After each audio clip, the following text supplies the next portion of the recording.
લોરવાડાના ખેડૂતોની કલેક્ટર કચેરી ખાતે ધમાકેદાર અવાજ, જમીન અને પાક ધોવાણ મામલે ગેરરીતિના આક્ષેપો, સાચા ખેડૂતોની સહાયની માંગ.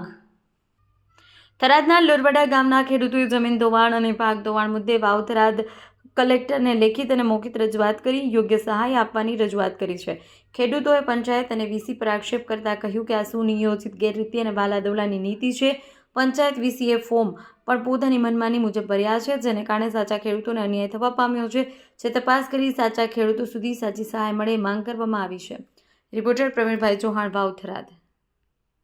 ધોવાણના પૈસા આ 60 જણાને મળ્યા અને એમાં 10,000 અહીંયા ખાધા. તલાટી બધા ભેગા આવી ગયા, વંશીવક બીજા બધા, અને આવી રીતનો અન્ય થયો છે.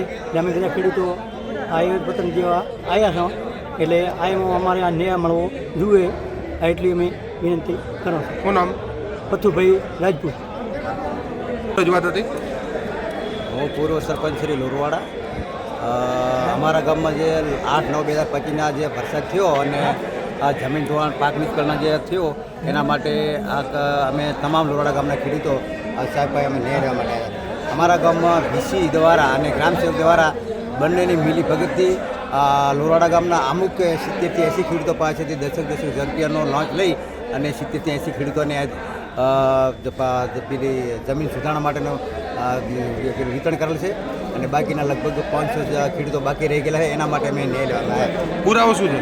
પુરાવો જે વીસી ખુદ પોતે કબૂલ્યું છે કે મેં લગભગ 70 થી 80 લોકો પાસેથી 10,000 રૂપિયા લીધા, ખુદ પંચાયત આવીને કબૂલ્યું એ પૂરો પુરાવો છે.